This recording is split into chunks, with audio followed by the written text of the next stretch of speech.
G'day and welcome back to my channel. Now, it has been 6 months since the last year. And the reason I know that is it's the equinox tomorrow. So it was the other one, the other equinox, 6 months ago, when I did the review on this. So I thought it was time that I really sort of had a crack at this kit. I did have it planned for February, but due to sort of losing an arm, that kind of put a whole dent on the whole doing of everything.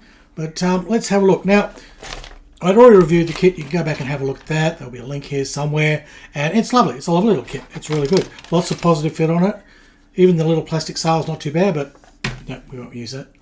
So what I've been doing this morning is going through the instructions again and sort of just checking everything, seeing what I need to do, because I've decided I'll just build it quickly as a wooden ship with just a furled sail on it, so basic rigging, and the oars will go in later. I will be putting the oars in with the oarsman, but the oarsman are over at the Ducks. He was going to paint them. He hasn't finished painting them, so we'll sort that out. I'll get my oarsman in later on, but for now, I'm just attempting this week to build the longboat. That's all I want to do.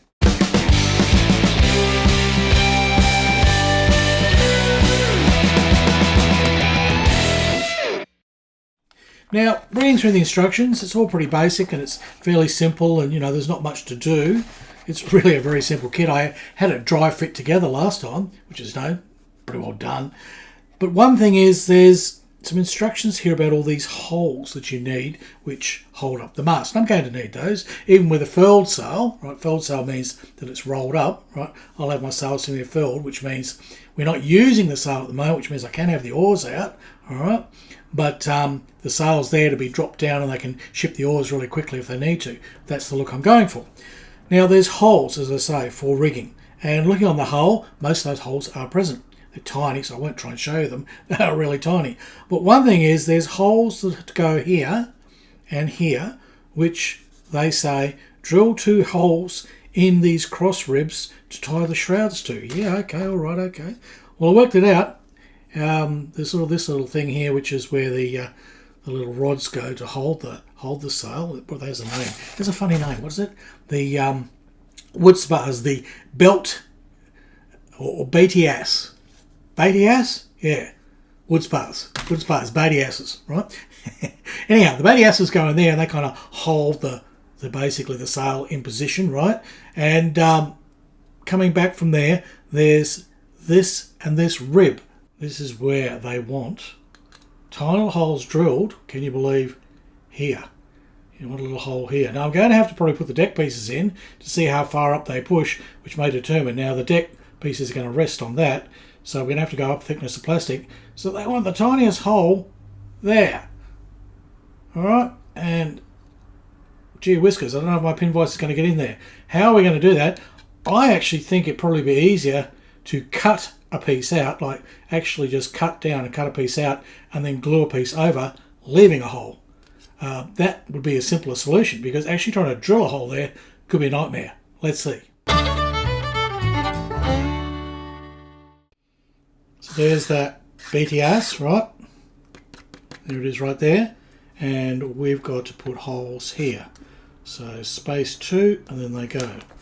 So on here, space 2, and that's where they've got to go. So can you even get a pin vise in there? Well, at a pinch, might be able to, but what I need to do is see how that deck piece fits on there. So let's do that.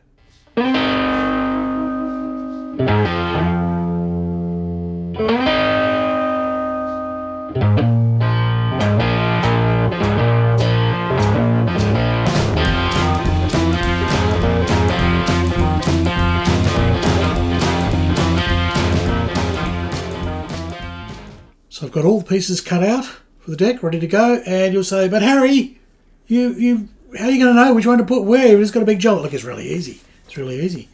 For a start, they're in order, 1 through to 12, okay? So that's pretty easy. Right, I'll have to put this little 39 piece in. I've got that lying around. But just like an old Airfix kit, yes, I love my Airfix kits, just like an old Airfix kit, every part is numbered. So it's only just a matter of finding number 1, number 2, number 3, and 4, and follow the bouncing ball. How hard can it be? Alright, so let's get these pieces in here. First, we'll need to put the two hull halves together. And it's a very positive fit. I remember that when I reviewed the kit, that it literally just squeezes together and it didn't go apart. So, yeah, it takes a little bit of pushing and shoving. It really is quite tight. I might have needed to bore those holes out more, but no, with a little bit of with a bit of man handling, a bit of Viking handling here. Yeah, pinch that keel up and it will actually go together. Alright. There's that little sort of wobbly bit that goes in here. I probably didn't need that really for this dry fit, but I'll just pop it in. That goes there. Alright. Gives me an idea where things are. It doesn't get in the way. Okay, now I need to start putting in deck pieces. We'll start with number 1.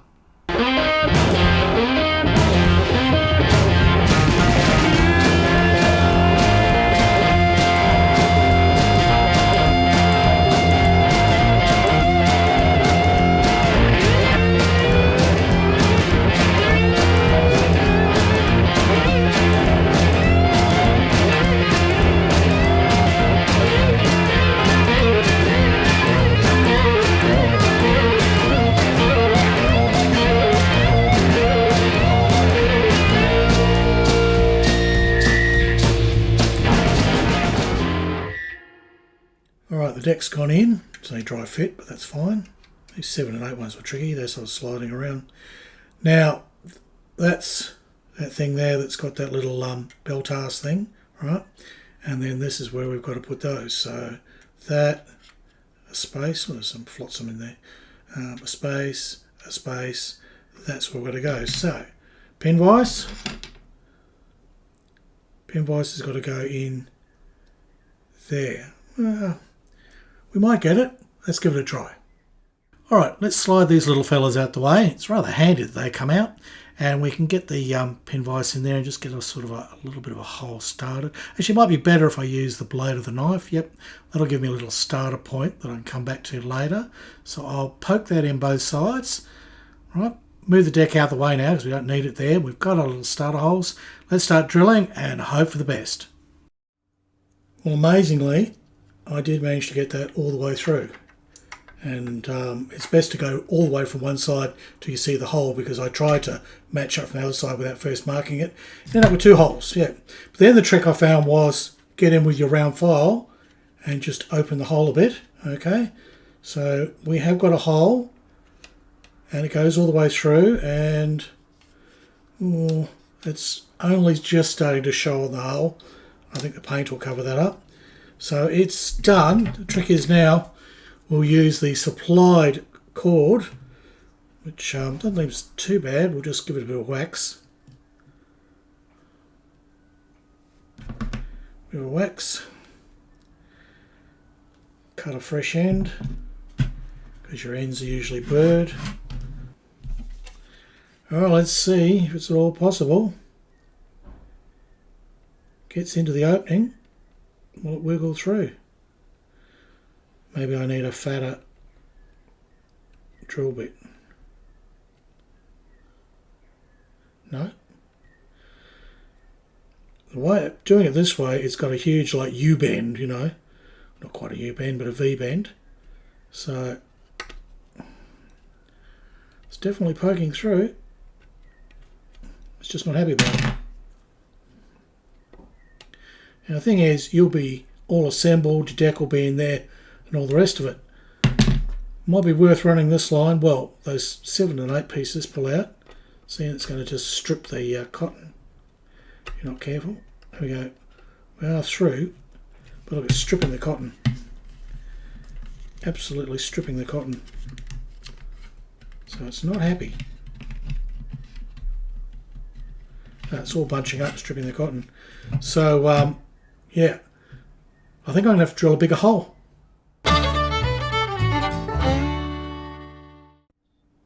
Well, I did eventually manage to get the cord through, but it was no easy feat. Wax was hopeless on the thread provided in the kit. I tried using Sellies, right, PVA white wood glue. That helped at least the thread stay together, but this thread is pretty bloody hopeless actually. It might be fine for running elsewhere and just tying knots, but running through a very fine hole, not very good. So there's other fine holes around here you have to run the thread through. It's not very good. It's very coarsely woven. It's not very fine, you know, it's not very good quality. So I'll be replacing that with some of my good MA thread, I think. But yes, you can get it through. I don't know if I can do it again and show you, because honestly it was a pain. I had to re-drill with a 0.9mm drill bit, okay?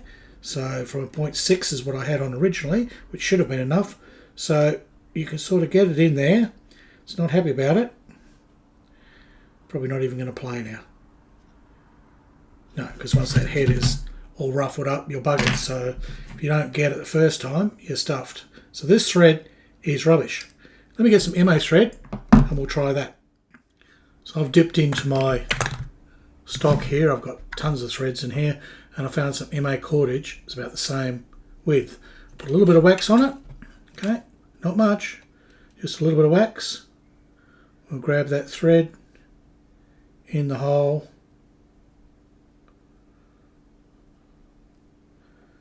And straight through. Out it comes, and it's not frayed. This is the difference of having decent thread. Now it's going to be hard to show on camera, but this thread is quite finely woven, okay? Whereas this thread is loose as anything. Like, it's a lot softer because it's just very loosely woven on there. You can literally see the joints. On this one, the thread is much more compact. It's woven tightly together. It's a lot stronger, holds well, and all I've done is add wax, and that's through that hole. So yeah, the shrouds, yes, you can drill that hole. Yes, you can poke it through, but only if you've got decent thread, and I would advise using this crap thread out of the kit. Now also, I think it's going to be a lot easier to drill these if it's not, you know, assembled. So that's the other thing too. If you left this till the kit was assembled, I think it's going to be near impossible to do. But what I've got now is I've got an idea where it has to be. So there's the ledge, right, that the little deck's going to sit on, and then go up from that until the V in the clinkers, right? And in that V in the clinkers, about midway along that clinker that you can see, that clinker's the plank, right? Clinker's the method of planking, okay, the overlapping plank. As you can see, I've pushed through there with all my digging and drilling, hoping I can do the next one better. So I'll try the next one, and I'll use the method of doing it outside of here. I know where I've got to drill, and see if we do a better job. So now knowing where I've got to drill made it easier, and having the flexibility of the whole thing sitting here, I've started a little bit higher, which probably also helped. So a bit thicker, a bit higher. It went straight through in one go, and I'm just basically, you know, worrying that hole from both sides, clean out any junk. Okay, so it's looking pretty good. Just do my trick of reaming it out a little bit with the file. Okay, ream it out a bit on each side. Doesn't really need it. Okay, and we'll take our thread, and I haven't even bothered about trying to clean this up too much, but I'm feeling confident. It's got all in tears in the hole, and through it goes. Okay, there is a little bulkhead there in the way, but that's going in, no issues at all. It's not fraying, it's not getting upset. It's going in the hole. So a bit of worrying there, and it should, there we go, through it goes. So there's the top tip. You won't have to suffer like I did. Do this off, you know, but before you even start the model, look for the ledge. Okay, figure out which one it is. It's those two. Okay, because there's the little thing with the arsehole pickers or whatever they're called. All right, go to, it's that one and that one. Start up with a 1mm drill bit, say. Start up, say 1mm down from the edge of the plastic on that brace, and then midway along this clinker, which is one up. So, you know, you might have to email me to ask. But anyway, if you do that, yes, you can put it through, and it's a fairly easy hole to thread. That now can be painted, and I'll be able to thread that later when I get to the rigging. That's a lot easier. I'll get on and do the rest. Using that technique again on the other side, no problem at all. It was fairly easy. Nice big holes, very easy to thread the thread, very simple, you know, and no blemishes on this side because you're not actually drilling too deep. So a lot easier going that way. So yeah, this one on this side, we can see there's a blemish there, but for the other hole that I drill, not at all. And there we go. plenty of room to get through. The thing is, this part removes anyway. These little ones, don't glue those in, and then you'll have no issues at all. Those holes are spot on. So there you go, problem solved. That's it, I'll keep gluing. Well, I was all ready to paint, but there's a couple of little issues that I need to address, and one of them, surprisingly, is there's some gaps, right? There's you can probably hardly see it on there. There's a tiny gap here, right? You can't even see it. That will get covered up by the deck, so I'm not even going to worry about it. But over here, you might be able to just see daylight through there. You can see it there. See a little gap tooth? Now, it's not such a problem down here, it sort of won't be seen, but that there is actually very obvious because that's where the anchor goes. And your eye will be drawn to it because that piece goes there. That's piece 1, that's piece 2. Okay, so that's going to be open and the anchor's in there. So there's a little gap tooth there. So I'm going to have to do something with that. It sort of draws up, but it's under so much tension, and you can see things are popping, that I might be able to get a little bit of draw on it, but not enough that it'll disappear completely. So what I need to do is I'm going to use some plastic card and fill that. And of course, I'd forgotten that although the dragon's head is complete on that side and the little tail is fine there, there's quite a gap there as well. I'll need filling. That's not too hard. I was just going to wax and filler on those ends, put those in, but this I'm going to have to do some surgery.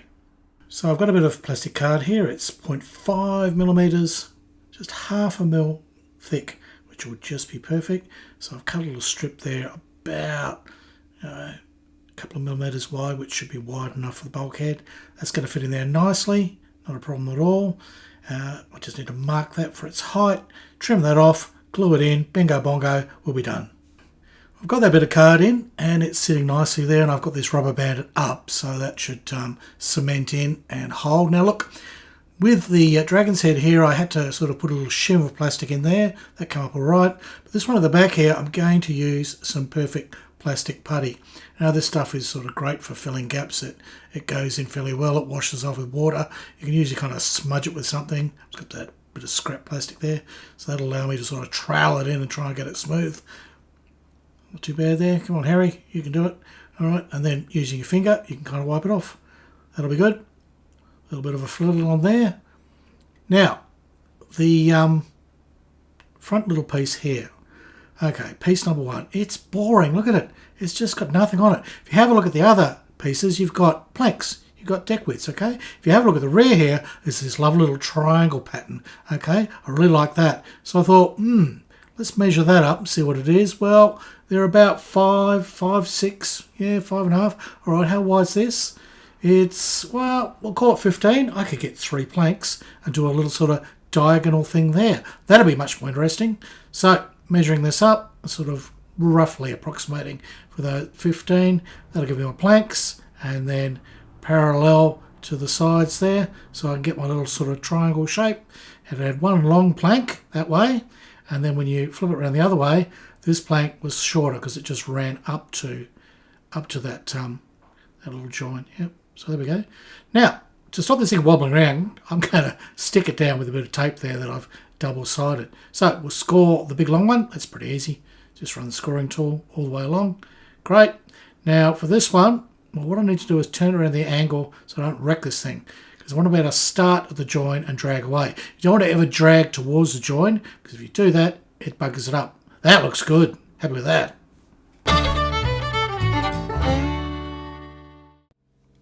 Well, that's had some time to cement, and I've put in the little deck piece. It looks great now, I think, with its little diagonal. That's going to look nice, and it sort of matches what's going on with that one. So yeah, well worth doing.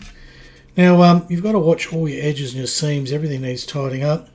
But let's see if we can take this off without going boing. No boinging's over. Huh?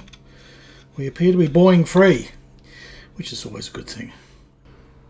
Now while I was sort of looking through, I noticed there was a tiny gap here as well, and also a tiny gap there. So they've been addressed, and I've put some putty in there. I'll give that a light sand shortly. So that pretty well gets this all together. Now the only thing that's missing to complete the build is at the back here there's supposed to be some cleats. Now when you read the instructions, it just says cleats for rigging.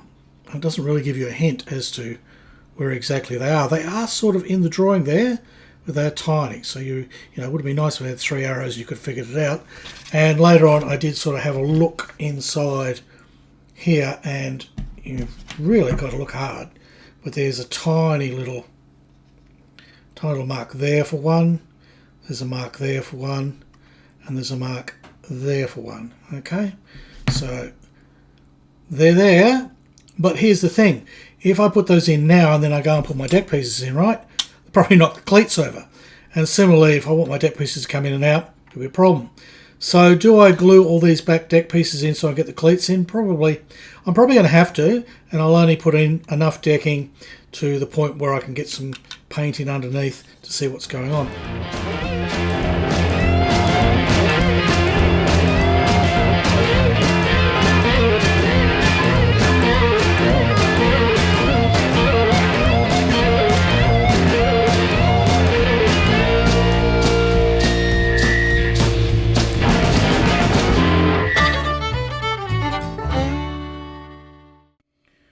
Sort of a funny little thing happening here. It's almost like a sort of weather vane for this guy. I'll temporarily put the cordage on there, bit of MA cordage, just to see how it all goes together, because they suggest you sort of loop it around and tie it in. I've sort of tied that, but it sort of flops around a bit. I think once you've got the rest of the rigging on, it'll sit correctly like that, because it's not sort of super happy at the moment. It's a funny little yoke arrangement. Not sure. But we'll worry about that in the next video, because quite frankly, that's enough for this one. So there you go. And that's that. That's a strange looking piece, isn't it? It's like a big bloody spider, but that's the whole mechanism whereby your mast goes in. Yeah.